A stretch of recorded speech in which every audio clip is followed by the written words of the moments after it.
Is we live? Is we live? Is we live? Yes, you're now tuning to the Rare Podcast. And of course, I'm your host for the most, NK, aka the man of the hour, too sweet to be sour.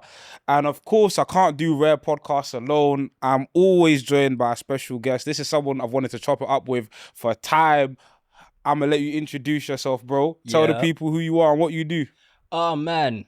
I'll say this. My name is also NK, but so we here, bro. Double trouble. Double trouble, man. No, Nkululeko, for those who can say it, South African name. I am a content creator kind of within the music space, but primarily focusing on R&B because I just love it. That's the bread and butter, man. That's just always what I've loved. But yeah, that's kind of like me in a nutshell, really. Yeah, absolutely, man. What got you into R&B content creation? Like, what made you pick up the camera and say, do you know what, I love this genre, I need to talk about it? The content creation side. Okay, so I'm a shooter in terms of like having cameras and all that stuff. So I've always thought I need to do something, have a YouTube channel, but then it's just like, for me, I always think about how you're going to brand yourself, all these things. And it's just like, man, so whenever people say I want to make a YouTube channel, about what? What are you going to do? Have some form of a consistent topic or niche or whatever it is. And for me, I realized like within the UK anyway, there's not many people doing R&B. So always, your hip hops and all that other stuff. And I kind of thought, man, I'm here. A lot of the people that I've seen doing R&B topics are in America. Facts. Or somewhere else. And so for me, I was just like, man, come on, man. I can do this. I'm kind of knowledgeable. My library is kind of hefty. Very. It's kind of hefty. Very. Like I did a video one time and I said, I still download music like it's LimeWire. Yeah. Because that's what I came up. You know what I mean? Like we came up in the LimeWire days where you might get a virus on your computer if you mess around. To take that risk. You're willing to take that risk. So for me, like even the songs from like SoundCloud, songs that have been deleted, I gotta keep them. Yeah. You know what I mean? So that's the love for music. Nah, honestly, when I told you this earlier, but when I discovered your page, I was like, finally, because I was like, do you know what it is? It's like to find them, to talk about R&B. Like with a passion, and it's not just like, oh my god, we're gonna get into this, but it's not just like, oh my god, I love the stuff from the 90s. Yeah. Like you love the genre in its entirety, and you can break it down. And even you were putting me onto songs from the 2000s that I didn't think I'd heard. And that's what I'm doing it for. Cause like for me, my page originally started with the fact that I was in a space where I'm listening to so much good new music, where I'm just like, nah, people keep chatting about R&B is dead. And, I don't want to mention his name, but either way, Diddy went on Breakfast Club. And they had a huge discussion because it came from him making a video chatting about R&B is dead. Yeah. And I was just like, no, it's not. No, it really isn't. Like, let's stop doing these things. Let's stop pandering to the people who keep thinking that R&B should only exist within a traditional sense of it sounds like it stems from gospel or whatever it may be. R&B is like music evolves. And the one thing that we know about like music, especially within the UK like scene anyway, it evolves, things change, so why not progress with it? Exactly. I feel like the evolution of, let's get straight into it, the evolution of R&B today. You spoke about a point where a lot of people will say R&B doesn't sound like it's from the church anymore. It doesn't sound like this. And obviously I love the riffs, the runs of the 90s, but we don't talk about like how involved most modern day R&B artists are in the writing of their own music. Before it was like a lot of R&B, because R&B was like kind of very much a part of pop culture, you'd have separate writers writing their stuff. But a lot of these artists of today, they're curating their own stuff top to bottom. Some of them are even producing their own works. They are. And I feel like the creativity of some of these artists today is unimaginable. Like, how are you writing your songs and then producing it and then making it all in your bedroom? In your bedroom is the part that matters, because they don't have a budget. Exactly. Let's not forget that. But you know what? I do want to kind of, I don't know, just kind of counterattack what you're saying. Got you. Those same people who call themselves singer-songwriters and stuff like that, I think a few of them do need songwriters. Ooh. I think a few of them need something where you need an outside perspective to kind of tell you this works, this doesn't work. Even though I'm fully down for the people who want to do it all. Like I just did a video about Kenyon Dixon, one of the coldest right now. For me, he's dope because the fact that he dropped 3 albums called The R&B You Love. Yep. The first one encapsulates from the 80s all the way to now. Yep. Then he did the 70s 70s sounding music, sick. And then he did the 90s and the 2000s, sick. He wrote all of that. For me, I love that. But then there's some people who I'm just thinking, you might need some help. I think this goes to an overall point of, I think artist development is something that's needed. It's needed. I feel like I love independent artists for the sake of having ownership of your music and not having to relinquish your stuff to the labels and to other outside forces. But the one thing I do love about record labels, at least of the past, was the curation of an artist. Yes. You would take an artist, you'd see the raw talent and you'd mold it. That was the beautiful thing about like way back. And I feel like now people kind of do need to kind of like surround themselves with people who are willing to help, and not just like, okay, I'm here because you've got potential and I want to reap the benefits when you get to the top. But like people who are like knowledgeable in the things they do. Yeah. For me, people keep, and I'll say this, I'm not no A&R, you know, and I'm talking to the people who are watching this. I'm not an A&R. People keep sending me music thinking that like I'm going to go listen to it and stuff like that. I appreciate the people that send me the music, but I'm not the person to go to. I have an ear and that's great. But if it's... I'm not the person who's going to market your music. I'm not going to be the person to market your music. However, if I do find something that I love, I'm happily, you know, in the space to kind of like present that to the world, and hopefully that kind of gains traction and stuff like that. Yeah, because I feel like we were talking about this earlier, but like the art of performance. Woo! And that's some people naturally have it, but that's something that has to be curated. Yeah. Like your look, your image, that's something that is should be a collaborative effort and something that's curated. I look at artists of like the past. I look at, for example, Usher. Yeah. Usher's been there since he was like 13. He's been molded though. He's been molded. Exactly. That's what I'm saying. He's been molded since he was 13. They took a talent and molded him.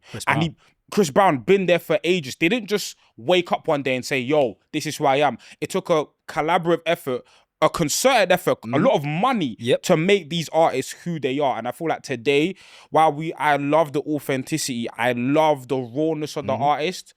If I'm going to a concert if I'm even listening to an album, I'm paying for a product. I'm a consumer at the end of the day. Of course, I came for a show. And that whole nonchalant thing ain't working when I'm paying £60 for a ticket. Do you know what I'm saying? Dance, something, production, man. Like something, like the whole nonchalant rawness gimmick can work when you're performing in front of 20 people. Yes.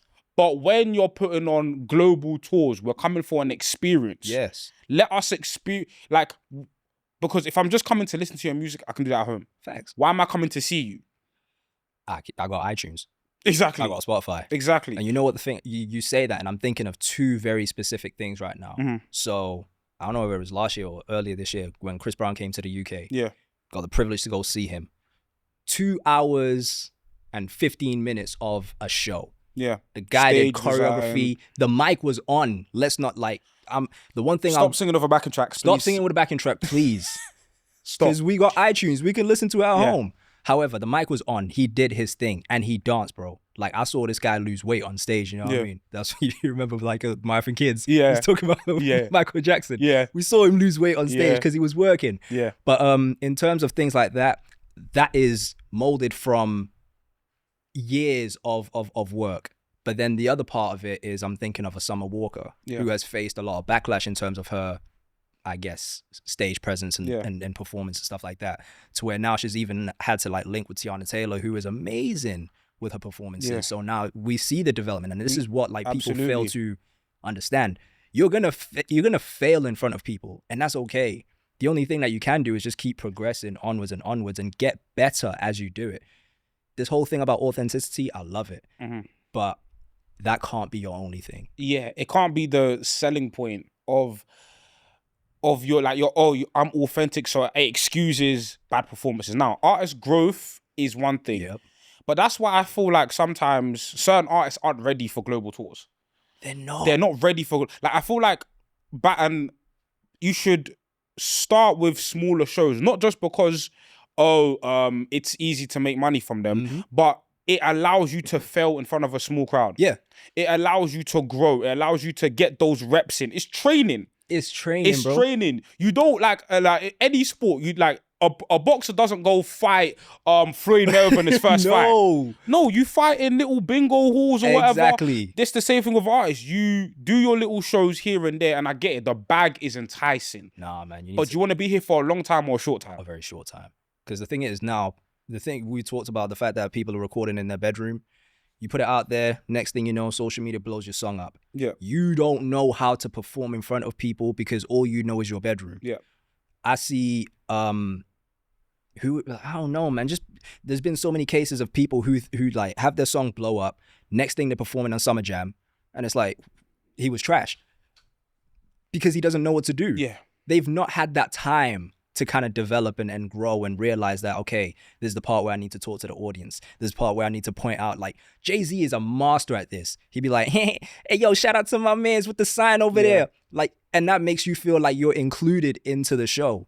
And even artists that are, this is more pop, but even artists that have, like, for example, Adele's known for her ballads. She doesn't have any like bombastic songs. Yeah. But what she's done is mastered her craft. She's made the audience a part of the performance. I've been seeing that. She don't have any songs that where she's dancing or doing nothing. Yeah. But she'll do these breaks, monologues. Yeah. Talk to the audience. It's not, entertainment doesn't have to be Chris Brown, but know a way to push your products to the audience to where everyone feels included. Yeah. Because I feel like there's so many concerts where the artists be like, yo, hoodie up, yo. All right, I'll sing my song. I love you guys, thank you. And it's like what? I could have watched that at home. Yeah. Like, give me fear of missing out. Yes. Make me feel like, oh my God, I missed out on an experience. For real. You know what I'm saying? For real. But yeah, I got a quick game for you. Hit me. Since, you know, you're somebody who has a deep catalog, a deep knowledge.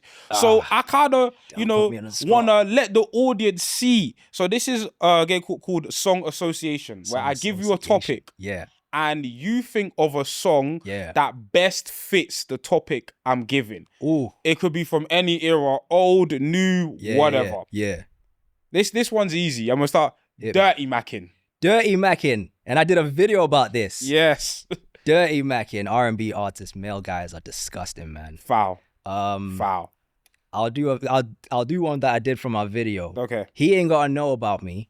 Bow Wow and Omarion, they from the Face Off album. Yeah. Dirty Mackin' heritage. Yeah, it's disgusting. Like, I'm trying to think of the words. I know you tired of these lames playing the same old games, but what they gonna do for you, girl, I ain't the same. You need a real nigga like Bow Weezy in your life. Come on, man. Yeah. It goes further than that. I'm gonna pick the obvious pick. Mario, Let Me Love You. Oh, that's like, it's so safe. It's so, okay, I'm gonna do another one. Uh-huh. Dirty Mackin' heritage. Dirty Mackin' heritage. It's obvious, but you have to deep how cynical this is. Joe, all the things your bad won't do. It's disgusting. It's and cynical. People sing it as if it's a love song. People sing, and you know who's another King Dirty Macca that people don't give the credit for Dirty Mackin'? Donell Jones. Donell Jones and Drake are on the same level. Donell Jones, because he says the stuff so romantically, and because of the Donell Jones' tone, it's so soothing. But when you deep some of the stuff he's saying, Donell Jones is not faithful in most of his songs. Go listen to Where I Want to Be. Yeah. Where I Want to Be is a disgusting song because he's saying, yeah, I love you, I like you, but I want to, because I'd rather, what is it? I'd rather cheat than to leave. Yeah. Yeah. People think This Love is a love song. It's not. It's how you sing it. It's how you sing it. It's how you present it to the world. When I read This Love, I'm like, no. Yeah. This is stealing someone from a situation. This is me not being happy in my situation. Yep. But we make each other happy. So is that happiness? Like, bro, I guess. Listen, you say this, yeah? Let me read you this tweet. I screenshotted it because I wanted to make a video about it. Yeah. If we're talking about presenting music in a way where it's like, nah, you're kind of missing the whole point of it. Yeah. You know what Pretty Wings by Maxwell is about. Yeah. It's a whole breakup song. Yeah. Pretty Wings by Maxwell. As I walk down the aisle. Groom shedding a tear because I'd be looking so beautiful. Why? You're walking down the aisle to a breakup song. Yeah. But that's the power. I think that's kind of the appeal of R&B is that it can trick you. It can trick most people who aren't listening because the energy it provides. It tricks people into thinking something is more romantic than it actually is. Some of these songs are absolutely devious. They're disgusting. Like even a song, right? Obvious pick. You remind me, right? Yep. That's a terrible song. let's actually deep what he's saying. You remind me of a girl that I once knew. Imagine you were walking to a girl and you said that. She would feel very inclined to slap you and bro, I see her face whenever I look at you. Another example of like, this one is the vibe carrying the song, sticking on Usher. When you actually deep, the whole process is him walking to a club and basically narrating how he cheated on his girl. Basically. He's narrating, but everyone's like, yeah. It's like, no, I'm in the club with my homies.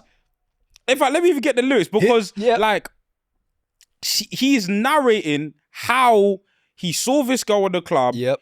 He's cheated on he's got a girl at home. In fact, the girl's even friends with his girl. That's terrible. And he's like, do you know what? Fuck, I said, yeah. I said, yeah, why not? Nah, because you're making me think differently, you know? Like, when you're deep with the lyrics, and that's the thing about R&B, it's like, good penmanship and good songwriting will have you thinking that this is a wholesome song or this is like a jovial song. Yeah. Where these artists are some of the biggest criminals in the world. Yo, I'm looking at it differently now.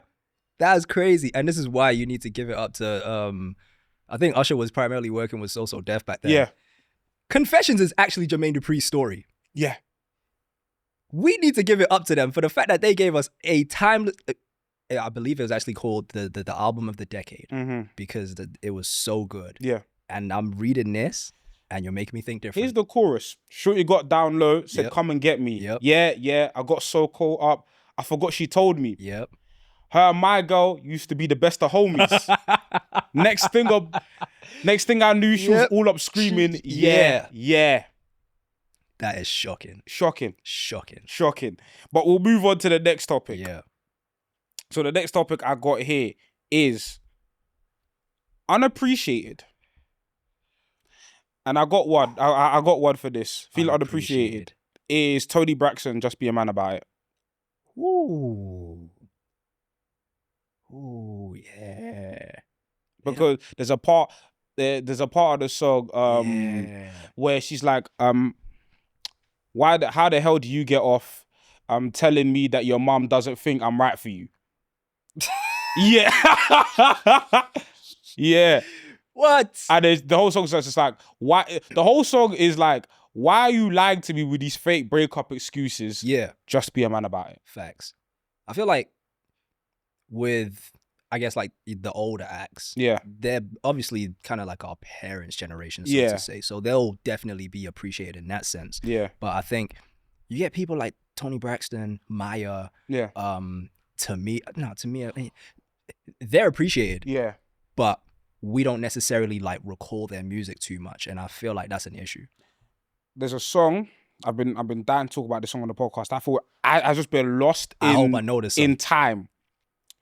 ATL, Make It Up With Love. I was just listening, bro. Listen, I thought, because we talk about like B2K and all this stuff. Where do we talk about the ATL project? They came, but Make It Up With Love. What? Just the vocals on that song for me, I'm just like, I was just listening to that about 15 minutes ago. My goodness, like, what a song. No word of a lie, it's amazing. What, my goodness. Who was that? Teddy Riley on production? Yeah. He's disgusting. Teddy Riley's his catalogue is different from Guy to Blackstreet, just to... And then the whole New Jack Swing. Yeah. Doing all of that.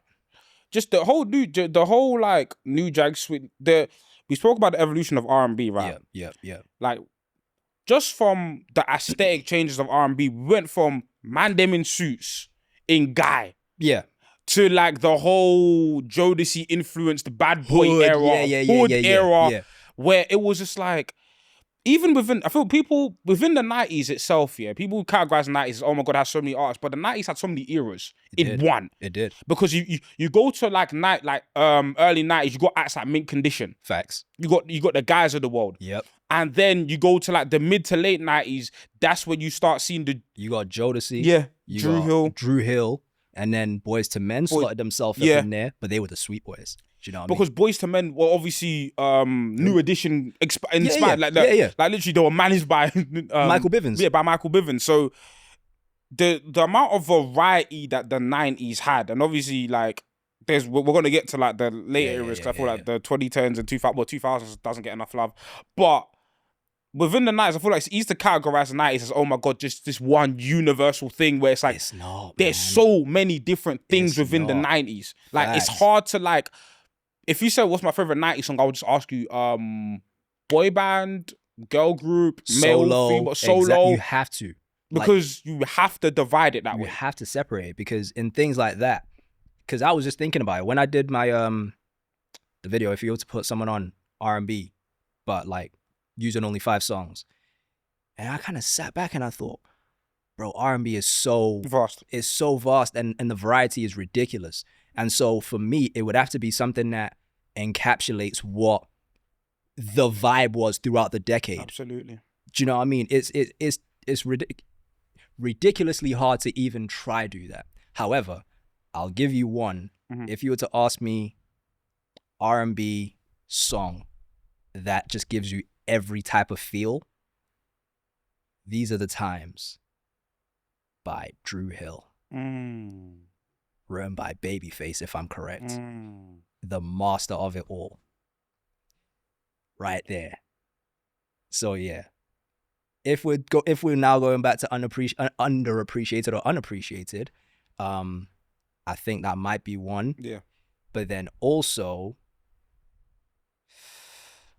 oh man. I don't know whether Until the End of Time, Justin Timberlake. I take your hand, because that song is sensational. It's amazing. And then when he added Beyonce to it, that whole 2020 Experience album did everything. Is a phenomenal just album. Him and Timberland were in a different in a different pocket. Like even the second part of like Love Stoned. Yes. That second half of Love Stone where it's, oh my God, but yeah, until then, yeah. Unappreciated, underappreciated. It's wild. That is wild. I feel like I struck a chord here. No, you struck a chord, because I like the way you said, like you listen to it. Like I have like Until the End of Time, like my like multiple of my personal playlists. Multiple of like I love them. it. So obviously I mentioned this song earlier to you. Yeah. But people play a lot of songs in Confessions. Where's the love for Seduction? Seduction. What else? Man. Listen, I'm gonna have to pull the playlist up. I have to pull the album up. Even this wasn't on Confessions, but it was around that era. .com. .com. Usher.com. Why it came around that era. I think I don't know what. I think it was like a soundtrack to like a movie he did. Yeah. But like it's not a song I grew up listening to, but it's a song I discovered like just through Spotify and stuff like that. It was around that era, and I was like .com. Ooh. What album was it on?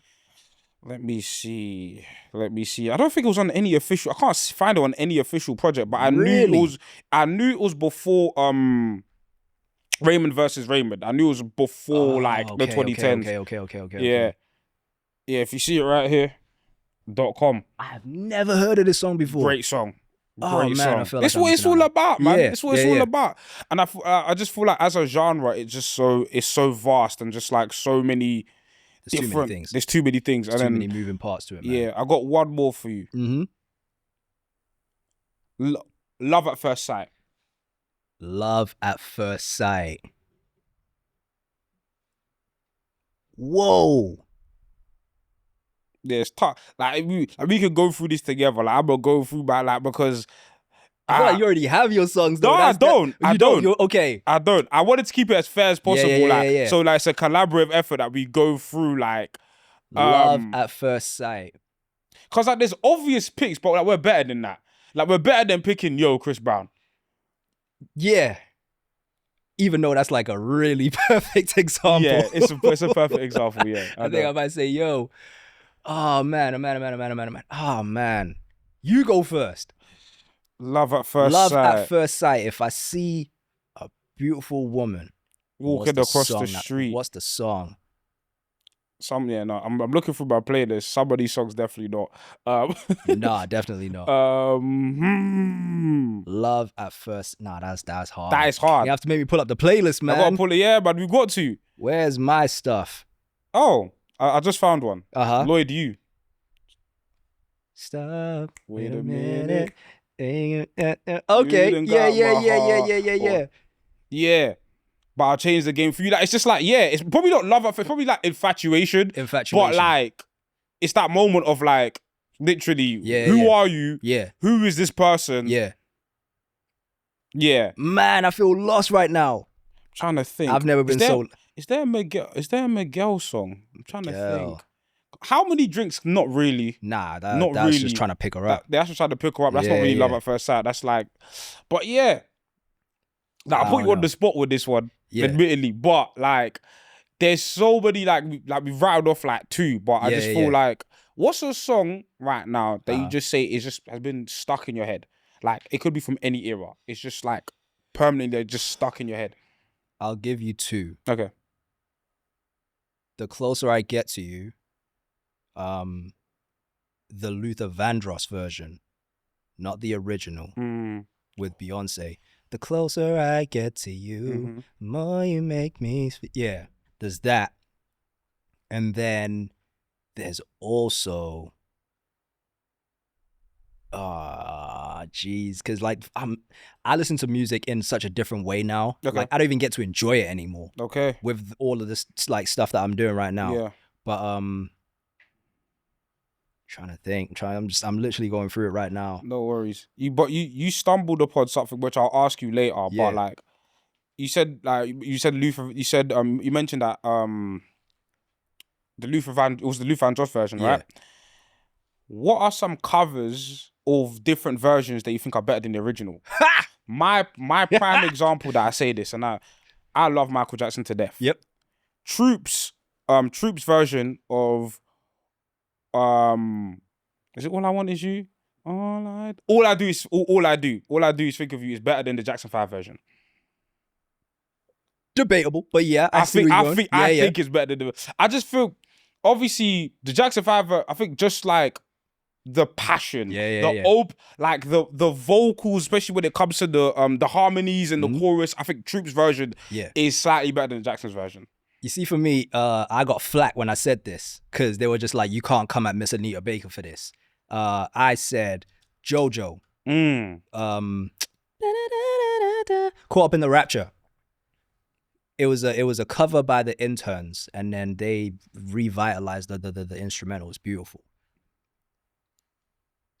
I think it's better. I think it's better than the cover. I love Anita Baker. Oof. Like, listen, that my parents' generation, I was raised on that. Do you know what I mean? Peebo Bryson, Teddy Pendergrass, Al Green, Anita Baker, Roberta Flack, all of these people, bro. Vanessa Williams, down to the... I know it all. But my ear will say it's better than... listen, don't come at me, please. People. I beg. Nah, I totally... I'm sorry. I totally... I'm sorry, but I'll stand on it. I love that song too. Like, it's weird though.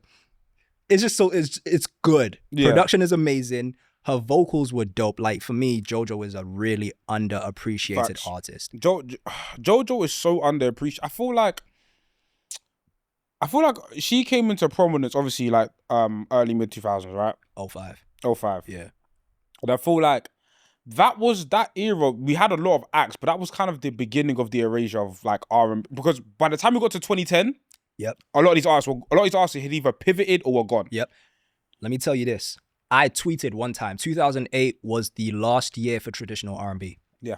And I will, man, if I was to, I can't even pull it up. Either way, you had Neo, Year of the Gentleman.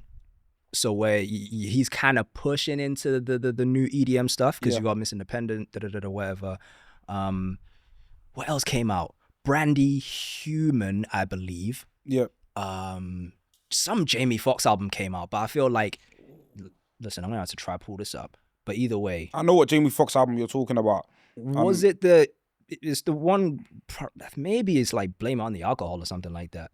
It was the one. I think was it the one where we had the song with Marsha Ambrosius. It was Intuition.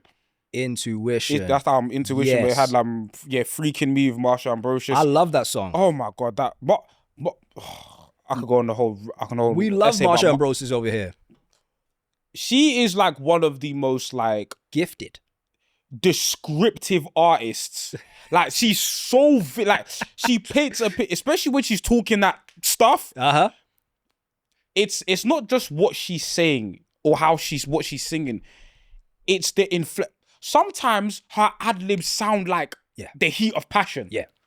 Her like Marsha Ambrosius, like she's ridiculously descriptive. I was listening to an interview she did with like Joe Budden and Tank, and even a song like Butterflies. Yep. The show from Michael Jackson. You give me butterflies. Go back and listen to what Michael was singing. Yep. Because it's Michael, we don't hear it. Facts. But she is such a vivid writer. Incredible. Such a vivid writer. Like, I love Marsha. And the fact that she's from London just makes it even better. Representing to the world. Like, one of my favorite Floetry songs is Lay Down. Ooh. Yeah. Lay Down is one. Hey You. Ooh. I'm sorry that I had to leave. I try to come back. Come on, man. Marsha is literally like is a goat in this thing, man. Like she's her penmanship. She's amazing. She's different. She's different. But I'll tell you what. For me, oh wait, no, that's not Dirty Mackin', is it? I was trying to do a callback. Okay. But for me, I hope she cheats on you with a basketball player. Oh yeah, is a beautifully written song. Yeah. I hope she cheats on you with a basketball player, hoping that she Kim Kardashian'd her way up. Yeah. Since we're on the UK, we talk about Marsha Ambrosius, right? I feel like over the part, at least I've noticed, like there is a scene. Mm-hmm. There is an R&B scene in the UK. There is. And I feel like there's a lot of artists that for me that obviously people talk about the Shea Universe, the Jack James. She's great. There's artists from Birmingham, Skeet. Okay. You got Jazz Karis. Like you've got El Mean. Yeah. Cleo Soul. Callie Claire. Tiana Major 9.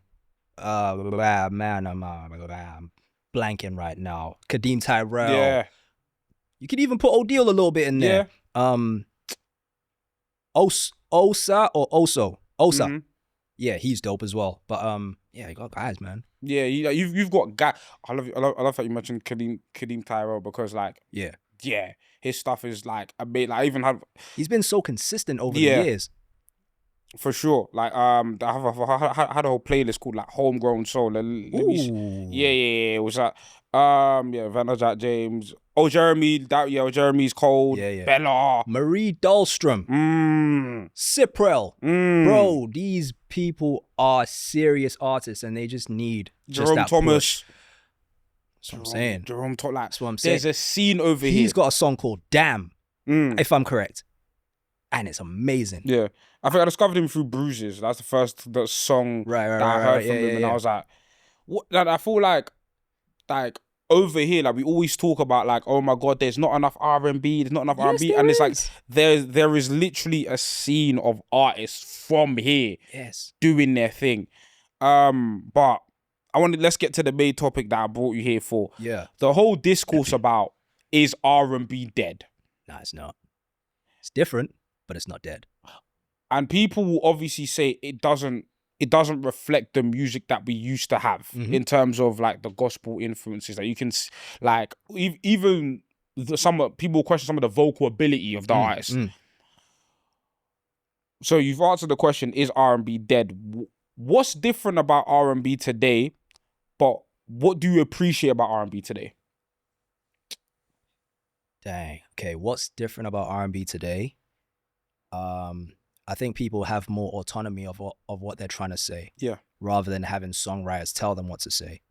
For me, I love, like my brother, like he and I just go back because I think he's worse of an R&B head than I am. So when it comes down to it, like we study, like we go on song credits. We want to see who wrote the song, who produced it.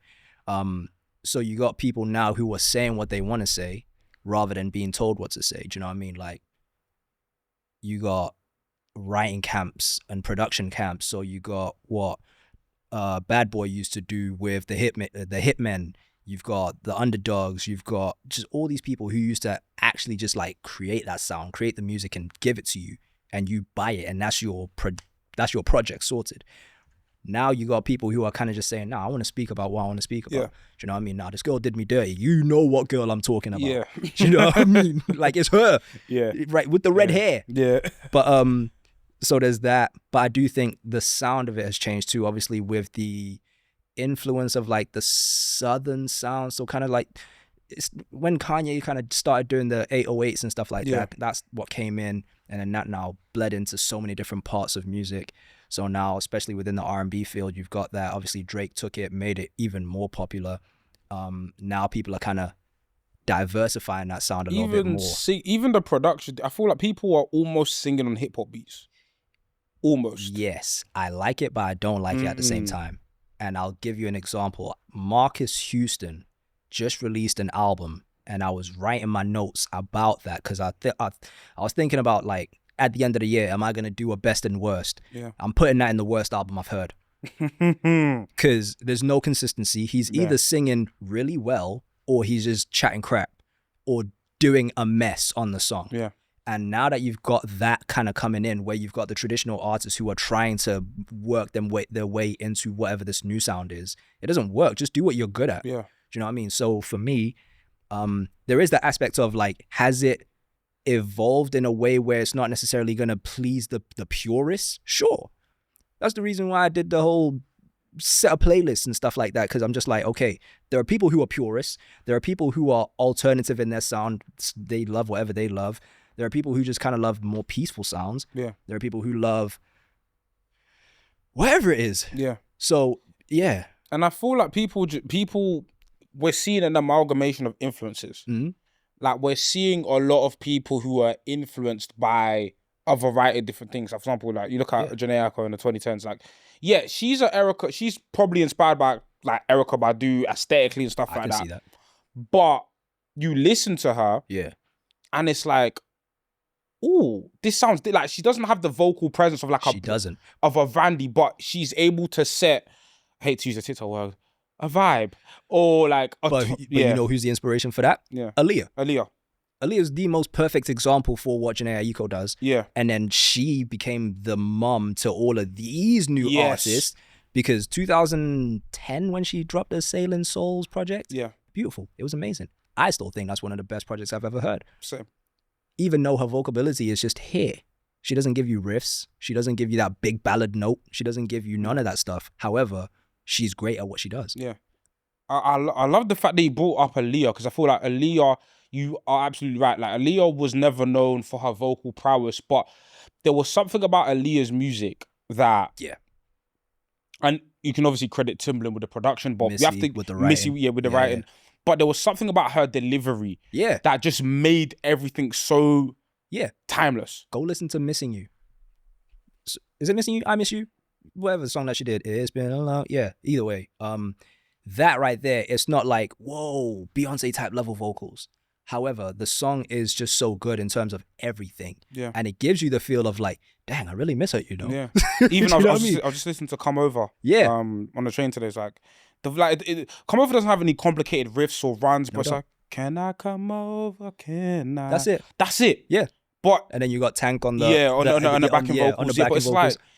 Like, you've really made a poignant point where it's like Aaliyah is really like the blueprint for a lot of artists today, where it's like we're not, obviously we still have vocalists in this generation. I feel like Jasmine Sullivan, like in terms of like vocal ability, the most top tier, man. Her, people are sleep on hers. Like her is dope. Her ability to like her vocals are sensational. Mm-hmm.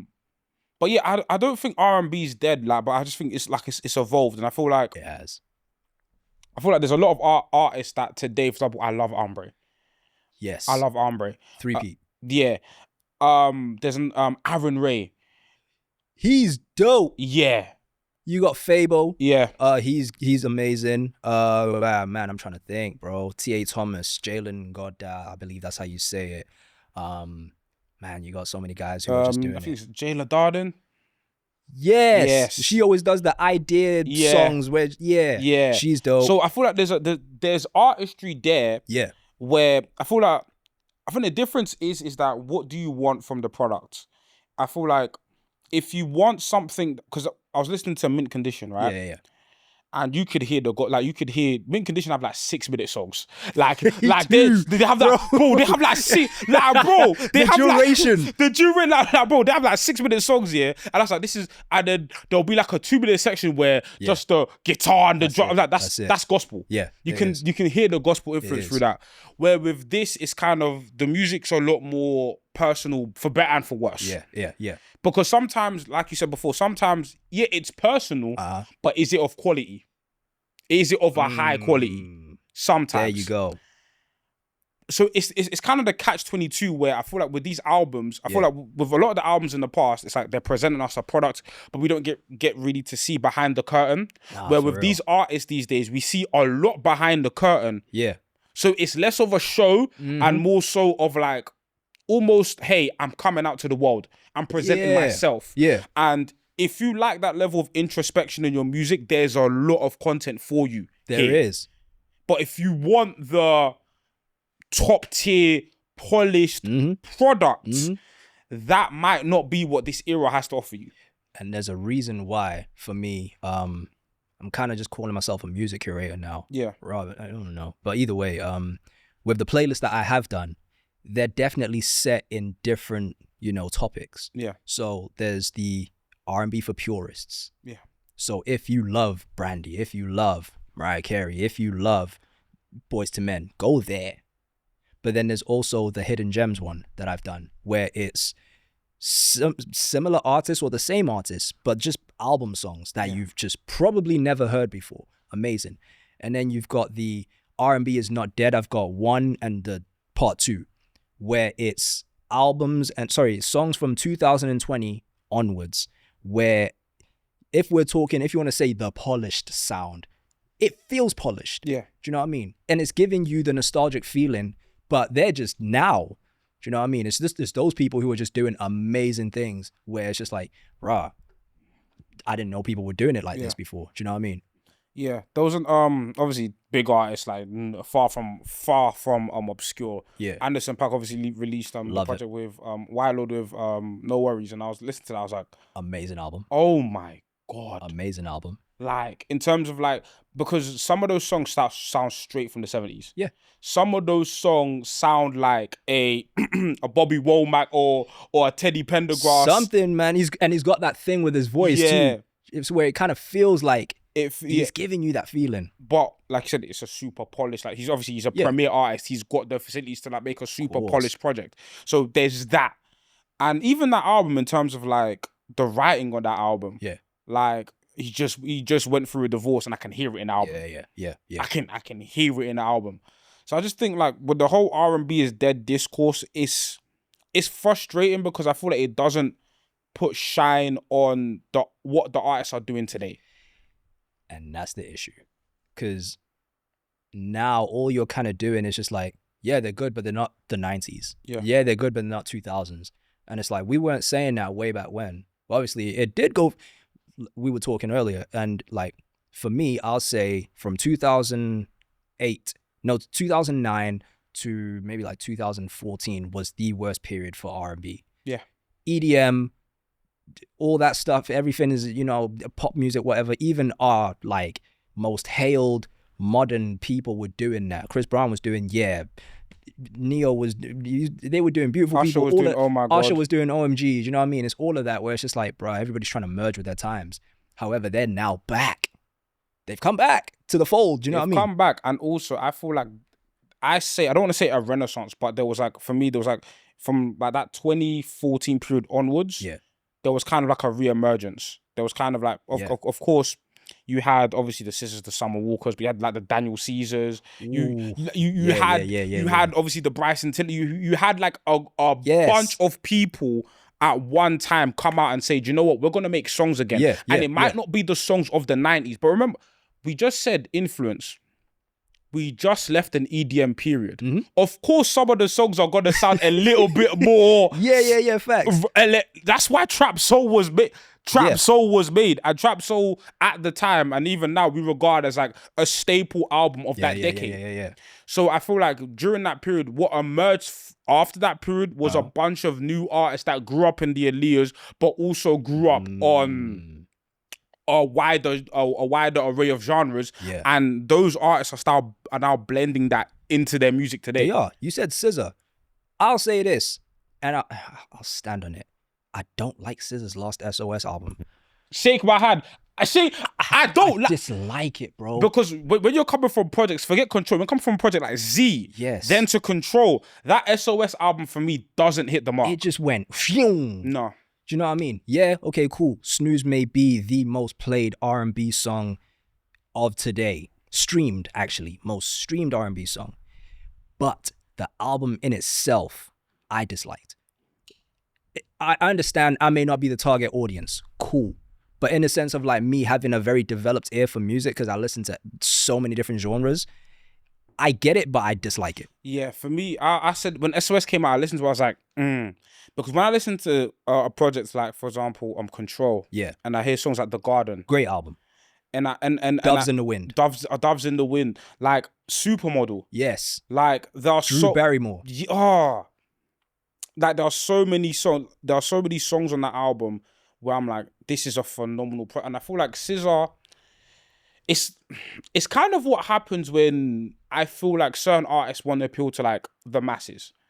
You're doing too much. I feel like there's something, and not to sound like hipsters or whatever, but it is what it is. I feel like when you try to make music that appeals to everyone, it appeals to no one. Yes, because you're only giving people one song where they're like, oh, this is what I'm came for. Yeah. And then like now when people go to the show and it's like, oh, they didn't perform the song. Yeah. Like, bro, you got mad because they cater to everybody. Yeah. And that's the issue when people are like too diverse with their stuff. I like it because cool, you want to reach to the masses and stuff like that, but at the same time, your sound doesn't feel like it's fully developed. Yeah. So that's what I said at the beginning. Like I feel like the 2010s as a decade is a very weird decade, but I feel like it gets shafted in terms of like discussion because you had a lot. I didn't even mention Miguel. Woo! Where he was like the only one. Where Miguel, like obviously he had Kaleidoscope Dream. Then he had the project. What was the project before? The one that had Sure Thing, Vixen. Oh man, it was the it starts with an A, doesn't it? Yeah, I'm about to find it, but something like part 3. I don't know. Yeah. But you had like artists like, for me, Miguel, like we did an episode on the best artists from the 2010, best songs from the 2010, and Miguel ended up winning. I get that. Miguel ended up winning. He won like I think How Many Drinks and Adorn were like the best 2 songs from an R&B perspective. That song is amazing. Bro, those songs are amazing. The album was All I Want Is You. That's it. All I Want Is You. All I Want Is You. And we have artists like that, and I'm like, oh my God. And he's an artist for me that you can put him in any era and he thrives. Yeah. And he goes unspoken as well. Yeah. Like people have kind of, I don't know that he actually is releasing music now. I've not really checked for it, but in a sense, the guy, he held down what R&B is, even though it felt a bit more indie or alternative sounding. But I just remember in that time where it's just like, who is a prominent R&B artist making music for the mainstream? Miguel. Like, if you think about the full core fundamentals of R&B, Adorn is that. That song is dope.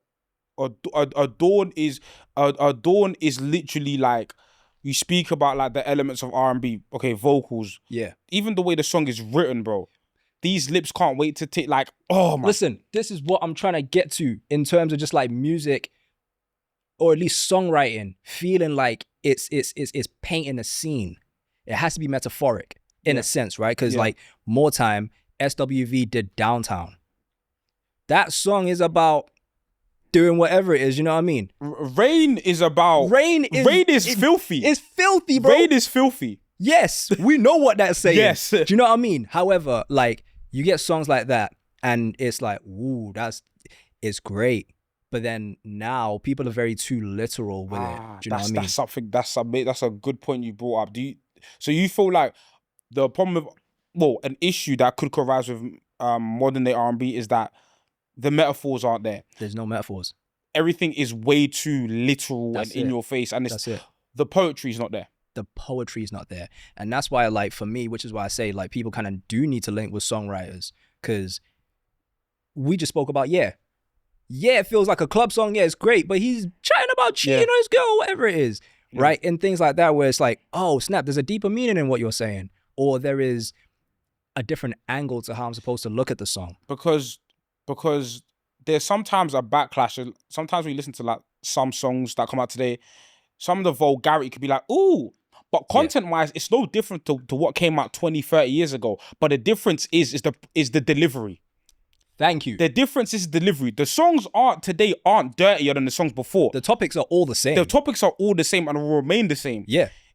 It's how they're presented. That's it. Gotta eat the booty like groceries is far... Yeah. Yeah. Yeah, you get what I'm saying? Yeah. You get what I'm saying? Like, it came as a shock factor when it dropped. Cool. Especially because it came from Janae, because she don't really talk like that. But at the same time, there are many people who speak about doing certain things like Janet Jackson. All I'm going to say is listen to Warmth. Warmth. I can already tell. What? I can already tell. I know what that's about. I know what that's about. But Janet, and obviously, but Janet sometimes in the music has an era of, oh my God, Janet's not like, she is. She is. She's been that way. But it's that there's a level of poetry, there's a level of metaphor in the music that allows you to not take the song literally and let it be art, interpret it how you want. Facts. Where some of these songs, I think of a song, for example, Love The Weeknd. The Weeknd's feature on Jacquees's Bed is very simple. I don't think I've heard it. I'll play it afterwards. It's Jacquees featuring The Weeknd. Sorry, not Jacquees. Why say Jacquees? Sorry, Ty Dolla $ign. Sorry. Right. I'm confusing two songs. Oh no. My bad. Yeah. Rewind. It was Or Nah, Ty Dolla $ign, The Weeknd. Oh, that's what I was talking about. Sorry. Yeah. Because I was thinking about Jacquees BED, but then yeah. Ty Dolla $ign, The Weeknd. I remember that song. Weeknd's lyrics, literal. Yeah, very. Literal. And Very. sometimes maybe people do like that about The Weeknd in terms of how straightforward he is. Yeah. But I feel like every artist is straightforward. Not every. A lot of artists are straightforward, where that level of poetry is gone. Yeah. Like, I was just trying to think about, man, there was a specific song that I just had in my head, but it's kind of lost me now, to where, bro, like they're giving, Rain on Me, Ashanti. Yeah. You can tell. We know what that's about. Mariah Carey, Honey. Exactly. It's all there. It's all there. Bro. Like, the thing is, people are just missing out on the fact that you can say whatever you want to say. Just make it sound nice. Yeah. Make it sweet to the ear. Yeah. Because now it's just like, bro, there was another song. It's lost me. But that song, people sing it like they have it as their first dance song up until you listen to it.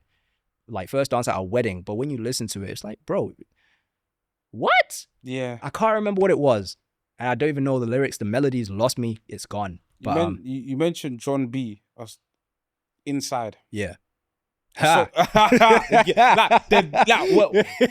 we're saying it now, but like, people are not hearing these. Exactly. You know what I'm saying? Yeah. But yeah, like, there's certain songs where it's like, why would you play this at your wedding? Because it's like, it's bad. But because of like the level of like poetry, the level of metaphors, like, it's not, at first glance, you could just dismiss it as a love song or whatever. Yeah. In the same way we spoke about You Remind Me. Yeah. Bro, that's like, we sing that. It's like, oh, it sounds nice. People walk down to the altar, Donald Jones, This Love, not knowing that it's not what you think it is. It really it's not what you think man. it is. Oh, snap. He really isn't. But yeah, he's goated when it comes to whatever he's done. Yeah, no. In terms of production, in terms of writing, because he's done other things for other people. 702 Get It Together. Yeah. Oh. The fact that he wrote and produced it, I believe he produced it, but he wrote it for sure. Like, he's too sick. For sure. Before I let you go, man. Yeah. Give me one song that you want to give to the people. It doesn't have to be new or old. Just one song that you just feel like today, after you listen to this episode, just go out and listen to that song. Does it have to be one? Okay, you can give a couple. All right. Kalani, Mr. Carmack, All In. Tink, Men. Until, Derek Goburn, LOVE, Devin Morrison, Brand New, Kenyon Dixon. And the fact that I'm naming kind of like newer artists as well. This is what I'm trying to do. Man. But yeah, I think I might just cap it there. Yeah. I'll give you one. Dominic Hypes. Crazy. Nice. I don't think I've heard that one. Yeah, I'll that check one. it out. Let me see if I pronounce. I might have pronounced his name wrong. Yeah. But like it's Sorry, Dominic Haynes, crazy. Dominic Haynes. Crazy. Cool. Yeah. That's one I'll give. And this one, if you want to do some searching, Yeah. the blue room. Mm-hmm. Because I got two, so I'm trying to think. The blue room. Falling again. That one, you have to go on SoundCloud and YouTube because Spotify shagged them. But yeah. Listen, there's another one. It was from SoundCloud days. Oh man. SoundCloud, 15 minutes. Cam Fletch. 15 minutes. That song, I believe. So there was a time where I was heavy into SoundCloud. Yeah. And that's literally where all my music came from. May have been like 2012, 13 at the peak of SoundCloud. Heard that song still till this day, maybe like 11, 12 years later, it still gets replays. Damn. Yep. Damn. Okay, we're gonna have you back on the pod, bro. I'm here, man. No, because literally, like I said, I do a tournament called Rare Madness, and we literally just did the 2010s. Yeah, I'm gonna have you in for the 2000s. For the 2000s. For the 2000s. That's a lot harder though. That's a lot tougher. So what the way we do it is the way I do it is I'll separate it between male and female artists. Cool. To keep it a bit.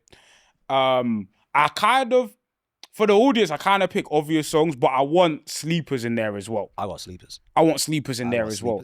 And it'll be like 32 songs. Like, it'll be fun. Trust me. Trust me. I'll even send you the last one we did, innit? So you can like have an idea of what we do. But bro, we gotta have you back on, man, to talk R&B, man. It's been a pleasure having you on, bro. Man. Thank you for having me. Tell the people where they can find you at and then what you got going on, man. Bro, TikTok primarily, Nkululeko. So that's NKULULEKO. Search that, music creator, you'll find me there. It's primarily where I'm at. Yeah, man, for me, I'm just kind of in the space of where I'm just doing music content, primarily talking about things that are prominent and not so prominent within the field. So just the things that we can do better as for me, as a bystander who is looking inside the world of music, especially R&B, the UK, maybe the world as well. Breaking things down in terms of just like certain details about music. My latest video right now is kind of, kind of gaining traction in terms of just like breaking down samples and the reason and what songs stemmed from that. So I'm looking to kind of do more of that. But yeah, TikTok is primarily where you'll get me, man. Yeah, man. Make sure you check out his content. Honestly, man, you'll be put onto some gems. There's hella songs that I've just swiped from the video and put into the playlist, man. I might come back to, because when I first started, it was always, these are the songs that you need in your life, which was always new music. So I might just come back to it because the gems are there.